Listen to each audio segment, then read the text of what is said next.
কেউ জন্মায় সাফল্যের আলোয়, কেউ পথ খোঁজে অন্ধকারের গলিতে। কিন্তু কারো জীবন যখন আলো অন্ধকারের মাঝে দুলতে থাকে, তখন গল্পটা হয়ে ওঠে সিনেমার থেকেও বেশি রঙিন। এক শিশু শিল্পী, ছোট্ট মুখে বড় অভিনেত্রীর প্রতিভা।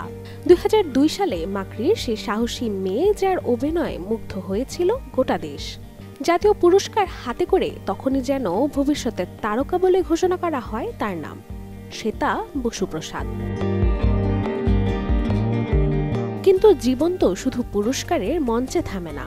মঞ্চের আলো ফুরালে শুরু হয় জীবন নামের কঠিন নাটক, আর সেখানেই তার নাম জড়িয়ে যায় দেহ ব্যবসার মতো কালো ছায়ায়। মাকড়ির পর ইকবালে খাদিজা চরিত্রে আবারও নিজেকে প্রমাণ করেন শ্বেতা। তবে অভিনয়ের ময়দান থেকে হঠাৎ যেন হারিয়ে গেলেন তিনি।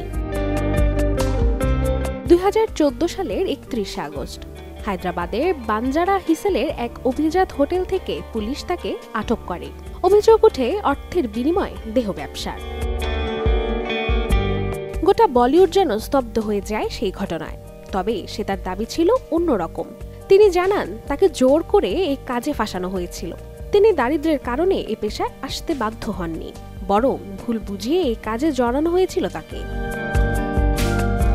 তবে অভিনেত্রী নিজের কথাতেই বারবার বিতর্ক তৈরি হয়েছে। একবার সাংবাদিকদের তিনি জানিয়েছেন, শুধু তিনিই নন, বলিউডের অনেক নায়িকাকে জীবনের কোনো না কোনো পর্যায়ে এই ধরনের কাজ করতে হয়। ক্যারিয়ার বাঁচাতে বাধ্য হয়ে এসব করেন তারা।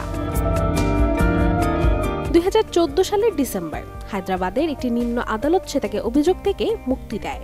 আদালত জানায়, অভিনেত্রীর বিরুদ্ধে আনা অভিযোগের কোনো প্রমাণ পাওয়া যায়নি। তবে শেষ পর্যন্ত শ্বেতা বসু প্রসাদ আবার অভিনয় জীবনে ফিরে এসেছেন।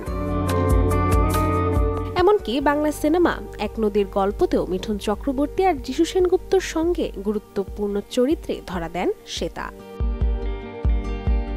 Desk report, channel 24।